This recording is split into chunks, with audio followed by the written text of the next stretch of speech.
ಬಾಟಲಿ ರಂಧ್ರ ಪ್ರಯೋಗ.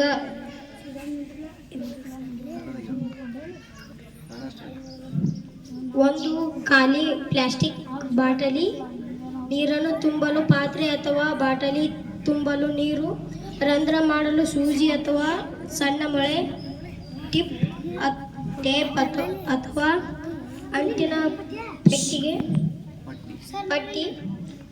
ಪ್ಲಾಸ್ಟಿಕ್ ಬಾಟಲಿಯ ಮುಂಭಾಗದಲ್ಲಿ ಮೇಲಿನಿಂದ ಕೆಳಗೆ ಒಂದು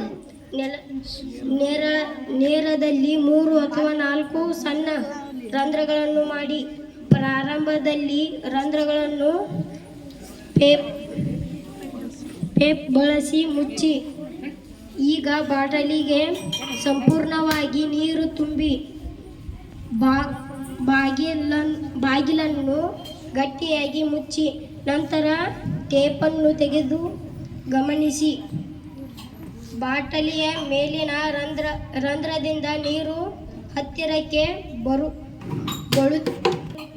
ದೂರಕ್ಕೆ ಚಿಮ್ಮುತ್ತದೆ. ಅತ್ಯಂತ ಕೆಳಗಿನ ರಂಧ್ರದಿಂದ ನೀರು ಅತ್ಯಂತ ಹೆಚ್ಚು ದೂರಕ್ಕೆ ಬೀಳುತ್ತದೆ. ಹೆಚ್ಚಾದಂತೆ ಅದರ ಒತ್ತಡವು ಹೆಚ್ಚಾಗುತ್ತದೆ ಎಂದು ಈ ಪ್ರಯೋಗದಿಂದ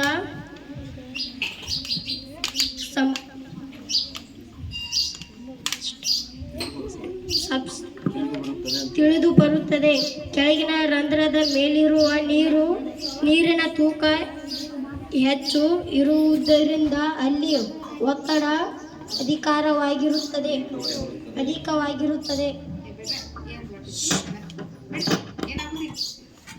ನೋಡ್ರಿ, ಅವ ಹೆಂಗೆ ಹೇಳಿದಾನ ಆ ರೀತಿಯಾಗಿ ಪ್ರಯೋಗ ಮಾಡ್ತಾ ಇದ್ದಾನ. ನೀವು ಹೇಳ್ಕೊತ ಹೋಗ್ಬೇಕು ಏನೇನು ಮಾಡ್ತೀವಿ. ಇದಕ್ಕೆ ಏನು ಮಾಡಿದೆ?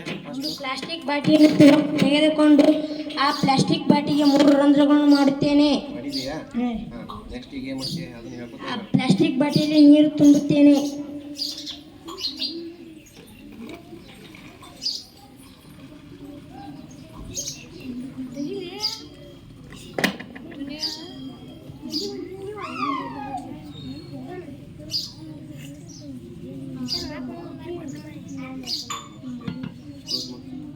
ಪ್ಲಾಸ್ಟಿಯ ಮೇಲ್ಮುಖದಲ್ಲಿ ಮುಚ್ಚಣಿಕೆಯನ್ನು ಮುಚ್ಚುತ್ತೇನೆ. ಮುಚ್ಚಿದಾಗ ನೀರು ಬರುವುದಿಲ್ಲ. ತೆಗೆದಾಗ ನೀರು ಎಲ್ಲಿ ಬರ್ತದ? ನೀರು ಹಾಕಿದೆಯಲ್ಲ, ಏನು ಹಾಕಿದೆ ಅದಕ್ಕೆ? ಟೇಪನ್ನು ಈಗ ಏನು ಮಾಡ್ತಾನಪ್ಪ ಅಂದ್ರೆ ರಿಮೂವ್ ಮಾಡ್ತಾನ. ರಿಮೂವ್ ಮಾಡಿದಾಗ ನೀರು ಹೆಂಗೆ ಬರ್ತದೆ ಅಂತ ಗಮನಿಸ್ರಿ. ಇಲ್ಲಿ ನೋಡಿ, ಇಲ್ಲೇ ಕೆಳಗೆ ಹಿಡ್ಕೊತೀನಿ ನಾನು. ಇಲ್ಲಿ ನೀರು ಯಾವ ರೀತಿಯಾಗಿ ಬರ್ತದೆ ಅಂತ ತಿಳ್ಕೊಂಡು ನೋಡಿ. ಅವ ಹೇಳಿದಾನ ಈಗ ಆಲ್ರೆಡಿ. ಮುಚ್ಚಳವನ್ನು ತೆಗೆದಾಗ ನೀರು ಹೊರಬರುತ್ತದೆ. ನೀರು ಯಾವ ಸ್ಪೋರ್ಟ್ಸ್ನ ಬರ್ತಾ ಇದೆ? ಯಾವ ಸ್ಪೋರ್ಟ್ಸ್ ಹೆಚ್ಚಿಗೆ? ಕೆಳಗೆ ಇಲ್ಲಿ ಭಾಳ ಬರ್ತದೆ. ಅದಕ್ಕಿಂತ ಕಡಿಮೆ ಇಲ್ಲೇ, ಅದಕ್ಕಿಂತ ಕಡಿಮೆ ಇಲ್ಲಿ ನೀರು. ಅಂದರೆ ನೀರಿನ ಫೋರ್ಸು ಎಲ್ಲಿದೆ ಹೆಚ್ಚು? ಕೆಳಭಾಗಕ್ಕಿರ್ತದೆ. ಅಂದರೆ ನೀರಿನ ಆಳ ಹೆಚ್ಚಿದಂತೆಲ್ಲ ಏನಾಗುತ್ತೆ? ನೀರಿನ ಆಳ ಹೆಚ್ಚಿದಂತೆ ಒತ್ತಡವು ಏನಾಗ್ತದೆ? ಹೆಚ್ಚಾಗ್ತದೆ. ನೀರಿನ ಆಳ ಹೆಚ್ಚಿದಂತೆ ಏನಾಗ್ತದೆ? ಒತ್ತಡ ಹೆಚ್ಚಾಗ್ತದೆ ಅನ್ನೋದು ಇದೊಂದು ಪ್ರಯೋಗದ. ಇವತ್ತಿನ ಏನಪ್ಪಾ ಅಂದ್ರೆ ಸಚೇತನ ಚಟುವಟಿಕೆ. ಗಾಳಿಯ ಒತ್ತಡ ಹೆಂಗಿರ್ತದಪ್ಪ ಅಂದ್ರೆ ಆ ರೀತಿಯಾಗಿ ನೀರು ಹೊರಗೆ ಬರ್ತದೆ. ಇಲ್ಲಿ ಗಾಳಿ ಒಳಗಡೆ ಹೋಗ್ಲಿಕ್ಕಪ್ಪ ಅಂದ್ರೆ ನೀರು ಏನಾಗಲ್ಲ, ಹೊರಗಡೆ ಬರಲ್ಲ. ಈಗ ಇದನ್ನ ಪ್ಯಾಕ್ ಮಾಡ್ತೀವಿ ನೋಡಿ. ಈಗ ಏನಾಯ್ತು? ಈಗ ಏನಾಯ್ತು? ಸ್ಟಾಪ್ ಆಯ್ತಾ? ಆಯ್ತಾ ಎಲ್ಲೋ? ಈಗ ಬಿಡ್ತೀವಿ ನೋಡಿ. ಈಗ ಹೌದಾ? ನೋಡಿ, ಇಲ್ಲಿ ನಿಧಾನ ಆಗಿದೆ ಅಲ್ವಾ ನೀರು? ಇಲ್ಲಿ ಯಾಕೆ ನಿಧಾನ ಆಗೈತಪ್ಪ ಅಂದ್ರೆ ಇಲ್ಲಿ ನೀರಿನ ಒತ್ತಡ ಏನಾಗಿದೆ? ಕಡಿಮೆ ಇದೆ. ಇದಕ್ಕಿಂತ ಒತ್ತಡ ಹೆಚ್ಚು ಇಲ್ಲಿದೆ. ಇದಕ್ಕಿಂತ ಒತ್ತಡ ಇಲ್ಲಿ ಹೆಚ್ಚಿದೆ. ಇದು ಯಾಕೆ ಈ ರೀತಿ ಕೆಳಗೆ? ಇದು ಇದಕ್ಕಿಂತ ಮುಂದೆ ಬಿಡ್ಬೇಕಿದು. ಇದಕ್ಕಿಂತಲೂ ಇದು ಮುಂದೆ ಬಿಡಬೇಕು. ನೀರು ಯಾಕೆ ಇಲ್ಲಿ ಬರ್ತಾ ಇದೆಯಪ್ಪ ಅಂದ್ರೆ ಮೂಲ ದೊಡ್ಡದಾಗಿದೆ. ಹೀಗಾಗಿ ಏನಪ್ಪ ಅಂದ್ರೆ ಇಲ್ಲೇ ಬರ್ತಾ ಇದೆ. ಇದಕ್ಕಿಂತಲೂ ದೂರ ಬೀಳ್ತದೆ. ಯಾಕಂದ್ರೆ ಒತ್ತಡ ಇಲ್ಲಿ ಹೆಚ್ಚಿರ್ತದೆ. ಅಂದರೆ ನೀರಿನ ಆಳ ಹೆಚ್ಚಿದಂತೆ ಇದರ ಒತ್ತಡ ಏನಾಗ್ತದೆ? ಹೆಚ್ಚಾಗ್ತಂತ ಒಂದು ಪ್ರಯೋಗ ಇದು. ಈಗ ಬೋರ್ವೆಲ್ ನೋಡಿದ್ದೀರಾ? ಬೋರ್ವೆಲ್ದಿಂದ ನೀರು ಹೆಂಗೆ ಹೊರಗೆ ಬರ್ತದೆ? ನೀರು ಹೊಡಿತೀರಲ್ಲ, ಬೋರ್ ನೋಡಿರಿ? ಸೊ ಅಲ್ಲಿ ಹೆಂಗೆ ಬರ್ತದೆ ನೀರು ಹೊರಗಡೆ? ಒಳಗಡೆ ಗಾಳಿ ಪ್ರೆಷರ್ ಹಾಕಬೇಕು. ಹಿಂಗೆ ಹೊಡಿತಿರಲ್ಲ, ಗಾಳಿ ಹೋಗ್ತದೆ ಒಳಗೆ. ಹಿಂಗೆ ಒತ್ತದಂತೆ ಅದನ್ನು ಒತ್ತಿದಾಗ ನೀರು ಹೊರಗೆ ಬರ್ತದೆ. ತೂತ್ರದ ರಂಧ್ರ ಆ ರಂಧ್ರದಾಗ ಹಾಕಿ ನೀರು ಹೊರಗೆ ಬರ್ತದೆ. ಪ್ರೆಷರ್ ಏರ್ ಪ್ರೆಷರ್ ಥ್ರೂ ಏನಪ್ಪಾ ಅಂದ್ರೆ ವಾಟರ್ ಹೊರಗೆ ಬರ್ತದೆ.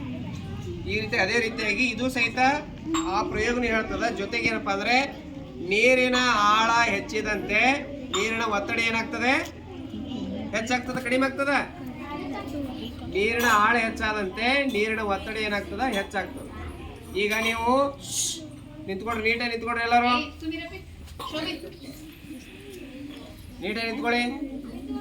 ಈಗ ನದಿ ಒಳಗಡೆಗೆ ಮುಳುಗ್ತಾ ಇರ್ತೀರಲ್ಲ, ನಾವು ಯಾಕೆ ಮುಳುಗ್ತೀವಿ ಹೇಳ್ರಿ? ನಮ್ಗೆ ಈಜು ಬರ್ಲಿಕ್ಕೆ ಮುಳುಗ್ತೀವಲ್ಲ. ಆ್ಯಕ್ಚುಲಿ ನಮ್ಮನ್ನು ಮುಳುಗಿಸಂಗಿಲ್ಲ ನೀರದು. ನೀರಾಗ ನಾವು ಹೋದ್ರೂ ಮುಳುಗಿಸಲ್ಲ. ನಾವು ಯಾಕೆ ಮುಳುಗ್ತೀವಪ್ಪ ಅಂತಂದ್ರೆ ಭಯದಿಂದ ಮುಳುಗೋದು ಹೆಚ್ಚು. ಯಾಕಪ್ಪ ಅಂದ್ರೆ ನೀರಿಗೂ ಸಹಿತ ಒತ್ತಡ ಇರ್ತದೆ. ನೀರು ಏನು ಮಾಡ್ತದಪ್ಪ ಅಂದರೆ ಯಾವುದೇ ವಸ್ತುವನ್ನು ನಾವು ನೀರಿನಲ್ಲಿ ಎಸೆದ್ರೆ ನೀರು ಮೇಲೆ ಎತ್ತಕ್ಕೆ ಪ್ರಯತ್ನ ಪಡ್ತದೆ. ಅದಕ್ಕೆ ನೀರಿನ ಮೇಲ್ಮುಖ ಒತ್ತು ಬಲ ಅಂತ ಕರಿತೀವಿ. ಅದನ್ನು ಇಂಗ್ಲೀಷ್ನಾಗ ಬಯೋನ್ಸ್ ಅಂತ ಕರೀತಾರೆ, ಅಥವಾ ಇನ್ನೊಂದು ಕನ್ನಡದಾಗ ಪ್ಲವಣತೆ ಅಂತ ಕರೀತಾರೆ. ಅದನ್ನು ನೀರು ಮುಳುಗಿಸಲ್ಲ, ಎತ್ತದ ಮೇಲೆ. ಯಾಕಂದ್ರೆ ನೀರಿಗೆ ಮೇಲ್ಮುಖ ಒತ್ತು ಬಲ ಇದೆ. ಆದ್ರೆ ನಾವೇನು ಮಾಡ್ತೀವಿ, ಭಯ ಇರ್ತದೆ ನಮಗೆ, ಮುಳುಗಿ ಬಿಡ್ತೀವಿ. ಈಗ ಹಡಗುಗಳು ನೀರಿನ ಮೇಲೆ ತೇಲ್ತಾವಲ್ವಾ, ನೋಡಿರ ದೊಡ್ಡ ದೊಡ್ಡ ಹಡಗುಗಳನ್ನು ನೋಡಿದಿರಲ್ಲ. ಟೈಟಾನಿಕ್ ದೊಡ್ಡ ಹಡಗಿತ್ತು ಮೊದಲು, ಈಗ ಮುಳುಗಿದೆ ಅದು ಆಲ್ರೆಡಿ. ಆದರೆ ದೊಡ್ಡ ಗಾತ್ರದ ಹಡಗುಗಳಿದ್ದಾವೆ. ಅಲ್ಲಿ ಸಾವಿರಾರು ಜನ ವಾಸ ಮಾಡ್ತಾ ಇದ್ದಾರೆ. ನೂರಾರು ಮನೆಗಳನ್ನು ಹಡಗಿನಲ್ಲಿ ಕಟ್ಟಿದ್ದಾರೆ. ನೂರಾರು ಮನೆಗಳು, ಒಂದು ಹಳ್ಳಿನ ನಿರ್ಮಾಣ ಆಗಿದಂಗೆ ಇರ್ತೈತಲ್ಲ ಎಲ್ಲೇ ಹಡಗಿನಲ್ಲಿ. ಅಷ್ಟು ಭಾರ ಇದ್ರೂ ಸಹಿತ ಅದು ಮುಳುಗಲ್ಲ. ಮುಳುಗುತ್ತಾ? ಯಾಕೆ ಮುಳುಗಲ್ಲ? ಅದೇ ಒಂದು ಮೊಳೆ ಒಗಿರಿ ಏನಾಗ್ತದ, ಮೊಳೆ ಮುಳುಗ್ತದೆ. ಸೊ ಅದನ್ನು ಮುಳುಗಲಾರ್ದಂಗೆ ಮಾಡಬೇಕಾದ್ರೆ ಮೊಳೆಯನ್ನು ಏನು ಮಾಡ್ಬೇಕು ಹೇಳಿ? ಆ ಮೊಳೆಯನ್ನು ಜಜ್ಬೇಕು, ಜಜ್ಜಿ ಅಗಲು ಮಾಡ್ಬೇಕು. ಅಂದ್ರೆ ಅಗಲಾದ್ರೆ ಅದ್ರ ಗಾತ್ರ ಹೆಚ್ಚಾಗ್ತದೆ. ಹಾಗೆ ಏನು ಮಾಡ್ತಾರಪ್ಪ ಅಂದರೆ ಅಡುಗೆನ